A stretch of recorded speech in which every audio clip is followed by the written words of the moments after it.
61 हिजरी में करबला के उस धरती पर आखिर जाने का क्या कारण था और क्या रीजन था।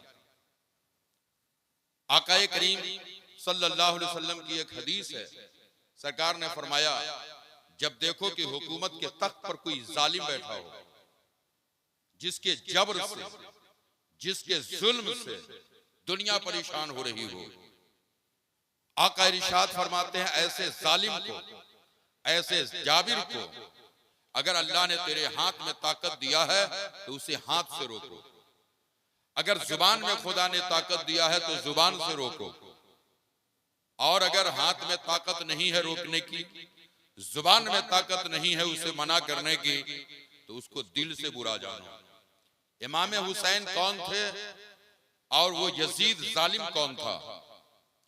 आखिर क्या दोनों के इस मुआहदे और इस मंजर की नक्काशी या ये जरूरत क्यों पेश आई कि इमाम हुसैन मदीना से मक्का शरीफ गए और फिर मक्का शरीफ से, जबकि पूरी दुनिया के लोग हज करने के लिए मक्का तशरीफ ले जा रहे हैं, आखिर इतने बड़े मनसब को छोड़कर वो हाजी जो हज करने के लिए मक्का और मदीना की वादियों में जाते हैं, मदीना शरीफ में कंपलसरी 40 वक्त की नमाज पढ़ते हैं, और एक हाजी की तमन्ना होती है कि काश एक वक्त की भी नमाज मस्जिद नबवी से अलग ना हो, हर हाजी की तमन्ना होती है। और मदीना से जब इंसान वापस होता है आंखें नमदीदा होती है, दिल तड़पता रहता है, एक काश यही वो मदीना है जिसके लिए बरसों से तमन्ना लगाई थी, दिखा दे या इलाही वो मदीना कैसी बस्ती है जहां पे रात दिन मौला तेरी रहमत बरसती है।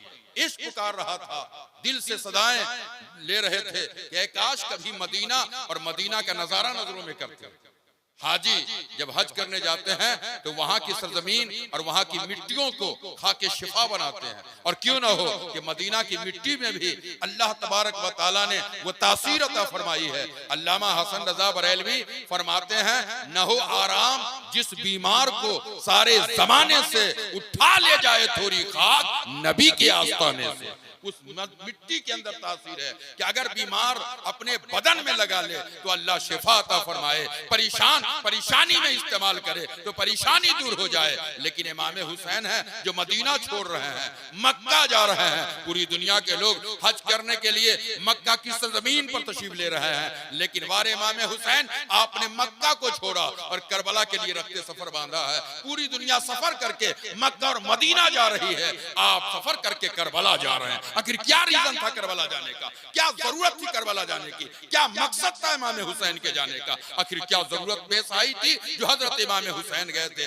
आज हर इंसान को जान भी प्यारा है, माल भी प्यारा है, लेकिन मेरे प्यारे दीनी भाइयों, हजरत इमाम हुसैन जान, माल, औलाद सबको लेकर करबला तशरीफ ले जा रहे हैं, और सबको ले जाकर अपने नबी पाक सल्लल्लाहु अलैहि वसल्लम के दीन की तहफ्फुज़ और उसकी बका के लिए पूरा कुंबा लेकर करबला की सरजमीन पर तशरीफ ले जा रहे हैं। इमाम हुसैन के उस काफिले की नौइयत पुकार के कहती है। जब मदीना शरीफ से इमाम हुसैन का काफिला चला मक्का, और मक्का शरीफ जब पहुंचे तो वहां के मक्का की सरजमीन पर तरमाह बिन अदी, जिसने पुकार के कहा था हुसैन आप सिर्फ इजाजत दें, आप सिर्फ इजाजत दें तो 30,000 का लश्कर, 30,000 जमाअत आपके साथ करबला के लिए रखते सफर बांधने को तैयार है। इमाम हुसैन ने जवाब क्या दिया था? वो 22,000 यजीदी भेड़िए थे, और इमाम हुसैन के चाहने वालों ने कहा था हुसैन सिर्फ हुक्म दें तो 30,000 का लश्कर जर्रार हम आपके साथ चलेंगे। लेकिन हुसैन ने कहा था मुझको लड़ाई करना नहीं है, जंग करना नहीं है, बल्कि अपना लहू देकर नाना का दीन बचाना है। दीन बच जाएगा तो क़यामत तक हुसैन का दीन। हजरत इमाम हुसैन रज़ी अल्लाह तआला अन्हु लड़ने नहीं गए थे, मुकाबला करने नहीं गए थे, बल्कि अपना खून देकर इस्लाम का चेहरा निखारने के लिए तशरीफ ले गए थे। ये दीन क़यामत तक का दीन है। ऐसा नहीं है कि हुसैन अगर नहीं जाते तो दीन खत्म हो जाता। अगर ये आपके ध्यान में कि हुसैन करबला नहीं जाते तो दीन मिट जाता, ऐसा नहीं था। इस दीन की सरबुलंदी रसूलुल्लाह ने पेश की है, और यह दीन क़यामत तक रहेगा। इस दीन पे कोई आंच नहीं आ सकता। हाँ, अलबत्ता इमाम हुसैन जो करबला गए और करबला की सरजमीन पर जो हजरत इमाम हुसैन ने अपने खून से करबला की सरजमीन को रंगीन किया, मकसद सिर्फ ये था कि इस दीन पर जो गर्दो गुबार आ गए थे, दीन का पहचान मुश्किल था। क्यों मुश्किल था भाई? दीन का पहचान करबला में मुश्किल क्यों था? मुश्किल सिर्फ इसलिए था कि नमाजी उधर भी थे, नमाजी इधर भी थे, अजान उधर भी हो रही थी, अजान इधर भी हो रही थी। आज देखिएगा हाजी साहब हज करने जाते हैं ना, तो हज भवन में जाते उनका दिमाग बदलने लगता है, ख्याल बदलने लगता है। कहा या अल्लाह, ये लोग इतनी लंबी लंबी दुआएं करते हैं, रे उस हाजियों के उस काफिले में उनकी दुआ देखकर उन मौलवियों की दुआ पे हाजी तरस खाने लगता है। क्यों? ये नए हाजी जो कल हज किया है, इल्म नहीं है, वो मचलते रहते हैं। कहा ये मौलाना इतनी लंबी लंबी दुआ, हमारे बरेलवी मौलवी इतनी दुआ नहीं करता है। ये हज भवन में जाने के बाद बहुत से लोगों का मिजाज बदलता है, ख्याल बदलता है। कैसे पता चलेगा कि कौन मौलवी ठीक है? सिर्फ दुआ देखकर, किसी का रोना देखकर, किसी का बिलखना और सिसकना देखकर उसकी हकीकत की पहचान नहीं होती है। पहचान तब होती है जबकि सीने में कुरान का भी प्यार हो, नबी की औलाद का भी प्यार। हजरत इमाम हुसैन करबला की सरजमीन पर तशरीफ ले गए और जाने के बाद पैगाम दिया था कि तुम्हें पहचान मुश्किल हो जाएगा कि दीन असल किधर है। एक नोट होता है असली और एक नोट होता है नकली। सबको पहचान है कि असली कौन है, नकली कौन है। ऐसा ऐसा डुप्लीकेट मार्केट में नोट निकला हुआ है कि कभी कभी आदमी मुगालते में फंस जाता है कि असली है कि नकली।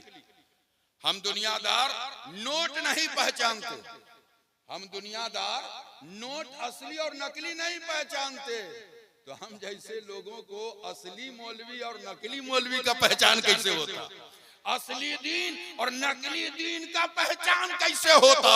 तो हुसैन ने करबला जाकर अपना कुंबा लुटाकर अपनी औलादों की कुर्बानी देकर खून से उस दाग को साफ कर दिया कि ऐ लोगों, जिधर कुरान हो और कुरान के साथ हुसैन हो, हुसैन की आल हो, समझो यही सच्चा दीन, यही सच्चा दीन है, यही पक्का दीन है। इसी के ताबे में रहना, इसके मातहती में रहना। सुन लेना, जिंदा रहोगे तो कामयाब रहोगे, मर जाओगे तो भी कामयाब न रहोगे। इसलिए आज रात इमाम हुसैन करबला की सरजमीन पर तशरीफ ले गए। जाने का मकसद असल यही था, हम जैसे लोगों को सच्चा दीन का निशान बतला देना, सच्चे दीन की पहचान बतला देना। तो हुसैन ने सुबह क़यामत तक करबला जाकर हम जैसे गुनहगारों को इस्लाम की हक्कानियत का पता बतलाया है, इस्लाम की अजमतों का डंका बजाया है। अल्लाह तबारक व तआला हम तमाम मजहब अहले सुन्नत वल जमात के पैरोकारों को इमाम हुसैन, इमाम हसन के झंडे और उनके बैनर तले अपनी जिंदगी बसर करने की तौफीक अता फरमाए। एक आखिर बात, हुसैन ने ये नहीं देखा कि मैं 72 हूं, 22 है। हुसैन ने ये देखा 72 है तो क्या हुआ? खुदा का कुरान सबूत पेश करता है, कम मिन क़रियतिन कम मिन फ़िअतिन क़लीलतिन ग़लबत फ़िअतन कसीरतन बिइज़्निल्लाह। जमातें छोटी होती है, तादाद कम होती है, लेकिन जो हक पर होता है उस हक पे रहने वालों की जीत होती है। हुसैन ने 72 की किल्लत न देखी, 22,000 के लश्कर जर्रार पे एक निशान लगा दिया। जालिम यजीदी भेड़ियों, तुम काटने के एतबार से देख रहे हो कि तुमने हुसैनियों को शहीद किया है, लेकिन करबला का जर्रा जर्रा पुकार के कहता है, दुनिया की तारीख अक्ल के नजारे कहते हैं, जो कटता है वो हारता है, लेकिन करबला का नक्शा कयामत तक पैगाम देता है, हुसैन काटा के भी जीत गए, यजीद काट के भी हार गए। इश्क ने पुकार के जवाब दिया, कत्ले हुसैन असल में मर्गे यजीद है, इस्लाम जिंदा होता है हर करबला के बाद।